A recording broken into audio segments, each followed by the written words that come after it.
It's time to build some more 2x4 projects. And for the first one is actually something you've been asking me for a while, so let's go cut some wood.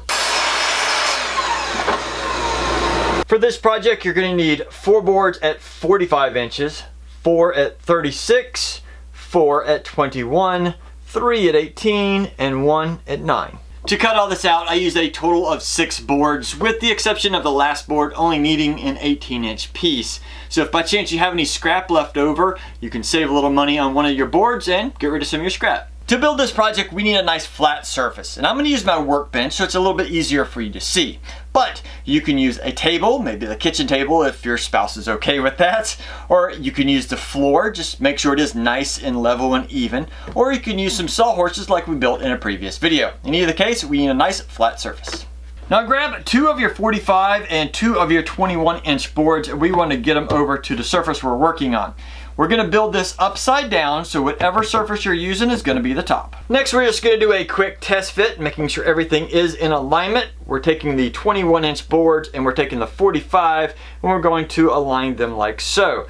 I'm then going to just take a couple screws and go in from the side through the 21 into the 45. If you don't feel that's going to be strong enough for you, you could always do some pocket holes on the inside of the 45, connecting them together. It's also a good idea to pre-drill these holes to minimize any cracking. Once you have all 4 sides together, we want to grab those 18-inch boards. Now we want to kind of measure them on the end, see if by chance if any of them might be slightly longer than the other. I think this one might be just a hair longer. So we're going to remember that just in case the widths of our setup here, one side might be a little bit thinner and one side be a little bit longer. In those cases, just orient them so that they fit the best. Then we want to take these boards and we want to gently wedge them in between the boards that we just assembled. Of course, like I said earlier, that one's a little bit tight, so we'll see if this one goes in a little bit easier. And, well, you're just going to have to play with it. You have to even tap it in. But we want to get them relatively close to being all centered up. Then take a measuring tape. We want to run across it. We want to measure the area in between each of these, and we want to get them close. They don't have to be perfect, but at least close. And once you have it lined up, just take a pencil and make a little mark across so that just in case these boards do move like that, then you can just replace it and make sure it all lines up again. And once you have everything lined up, add 2 screws to the end of each of those boards.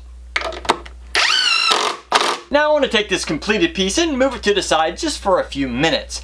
But so there's no confusion, I need to either mark the top or the bottom. So I'm going to put a large B right here, and that way there's no chance of me getting this mixed up. Then grab the 2 other 45 and the 2 other 21 along with the 9-inch board. And just like before, the surface is going to be our top. Now similar to before, we're going to place the 21-inch boards on the outside of the 45s, but we're going to take that 9-inch board and we're going to kind of center it up and then pull one of your sides together. Just one. We want the extra length to be protruding from your 21-inch boards out here on the ends. Then take your measuring tape and stretch it out. We want to take that 9-inch board and we want to center it from side to side so that both sides will be nice and even. And just like we did before, we want 2 screws on the end of each board and 2 screws going into the center board as well. And in that process, try to make sure that everything stays nice and square. And just like we did the first section, make sure you mark the bottom or the top. I now grab the first section we put together, making sure that the bottom again is facing up. And I also grabbed one of the 36-inch long boards. And we want to put these on the long side, not the short side, but the long side of this setup. Then take the side of your board and line it up with the short side, making sure it is nice and flush. And then take something like a speed square, and we just want to do a couple measurements, making sure it is still at 90 degrees. And using a clamp to make sure this board doesn't move around, I'm going to add 4 screws, making sure 2 go into this side board and 2 go into this side board.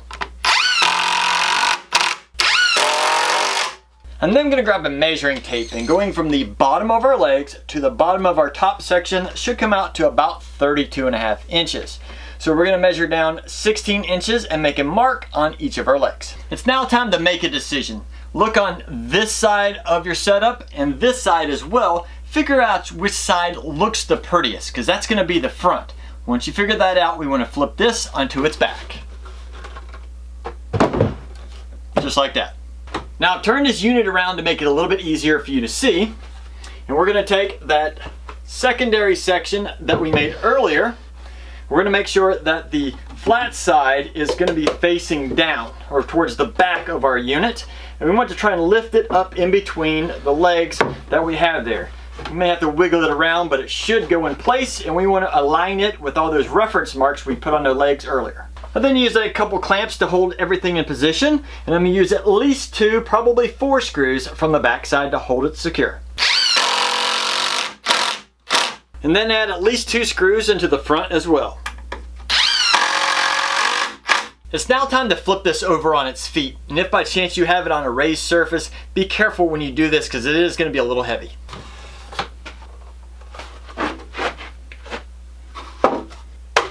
If you haven't guessed already, this is going to be a workbench.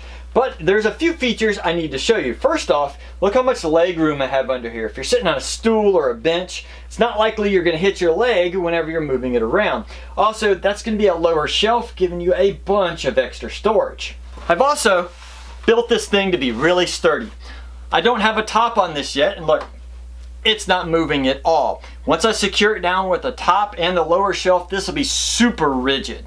Also, it should be able to handle just about almost anything you could throw at it in your standard garage. Now there are a couple extra features that I want to show you about this workbench, but I first have to put a top on it. To do that, you want something that's at least a 1/2 inch thick. If you go much thinner than that, there's a chance it might flex and bend and crack as you use it. Now of course you could go even thicker, but that's totally up to you. The next feature on this workbench is actually the ability to use the front of it to clamp really easily. There's an 1.5 inch room here, so if you're working on a project, you can easily put your clamp on there, close everything together, and clamp it down so it doesn't move. And this front edge, as long as you use plenty of screws, it's going to be really, really strong.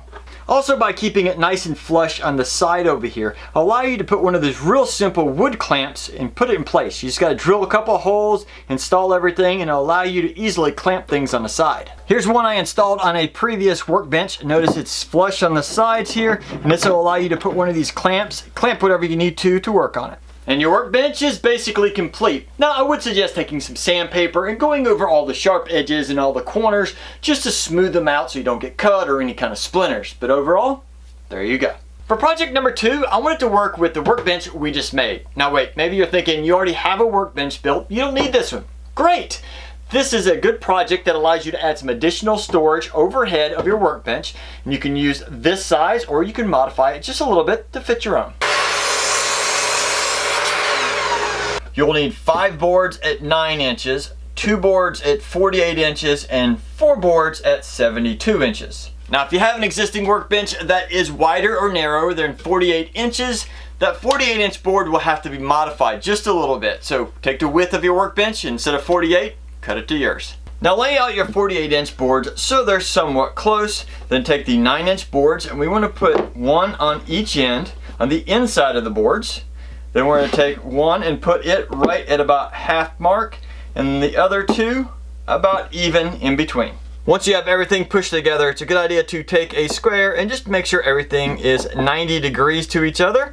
Then take a couple clamps, clamp them together to keep everything from moving around. And then secure it in place with 2 screws on each end. Now the frame of your shelf is complete and it is time to install the legs, which are the 72 inch long boards. But my shop is kind of small, and to try and configure that so you can see it can be a little bit difficult. So I'm going to grab a piece of scrap wood here and show you exactly where to install them. On each side of our shelf, this is the short end, we want to install a leg right here on the outer edge, making sure it's flush with the front, and one in the back, making sure it's flush with the back. Once you have it in position, you need to put 4 screws in each board. 2 making sure they go into this board, and 2 making sure they go into this one. Once you get the legs secured in place, it's a good idea to test fit it on the workbench just to make sure everything is going to line up, and it appears that it is. Now before we secure it in place, it's a good idea to go ahead and put a top shelf or a nice little piece of probably plywood on top of this so you don't have to reach up so high and get it later. And once it's assembled, I definitely add at least 1 screw in through each leg into your workbench to help secure it in place. Now, The benefits of this added shelf are almost endless. Not only do you have the storage on top, you can now string a light overhead so you have a ton of light on your workbench. You could put a power strip right here to make plugging in stuff and charging stuff really easily. You could put hooks on the inside and the outside of your legs for a ton more storage. You could put pegboard back here for additional storage. And I'm sure there's a whole lot more that you could do with just this added shelf. So I hope you get a chance to build one. For our third project, let's move away from the workbench, but build something that looks nice, but it's real simple. And for this one, you'll need 3 boards at 12 inches, 4 boards at 15.5 inches, and 20 boards at 13.5 inches. On the 13.5 inch boards, we want to look at both sides. We want to make sure we find the prettiest version, which I believe is this, and so this will be the outside. So we're going to use a pocket hole jig to create 2 pocket holes on the back side of this. Now these pocket holes do not have to be perfectly spaced out. This area won't be seen. It'll be hidden once everything is completed, so just get them roughly towards the end. Now that we have 2 holes on the sides of all 20 boards, we now need to go back and put 2 holes in one side. But first we need to make sure all of our previous holes are lined up on the same direction, and then put 2 holes only in one end of each board.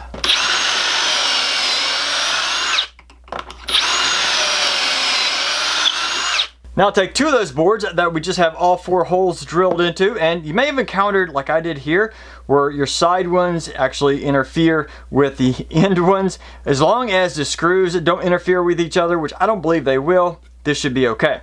Now, we're going to take these, and we want to make sure that we have the ends facing the same direction, and we're going to actually line it up like so, turn this board on end, and screw these together. And then repeat that process until you have a square. In fact, we're going to make 5 of these squares total out of all 20 boards. You ever have one of those moments where you're in the process of assembling and you realize, uh-oh, I drilled something in the wrong area? Well, that just happened to me. Fortunately, the issue that I'm having, I can re-drill, and the spots that I've already drilled, well, they're not going to be seen anyway. So if you're at this point in this process following me, well, let me show you what to do. Remember the holes that we drilled going sideways in the boards? We drilled all 20 of them identical. I just realized that 8 of them, or 2 of these sections here, should have been drilled in the opposite direction. So we're going to drill some new holes. With that done, grab one of the sections that only has the 2 holes. We're going to face those in the upwards direction here. And then grab one of them that has the new holes in it, and we want to put them together. Notice here though that I have one end facing your direction and one end facing up. And now making sure that the sides are as flush as they can be together, we want to screw them together. Then just keep alternating the pieces as we assemble them together.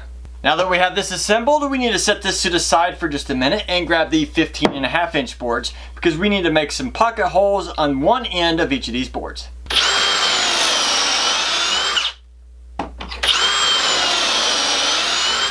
Then we want to install these together with the screws pointing in a clockwise position.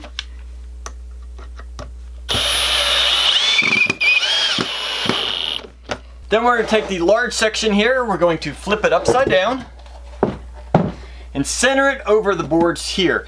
If you look inside, it should be nice and lined up with the inside of our boards.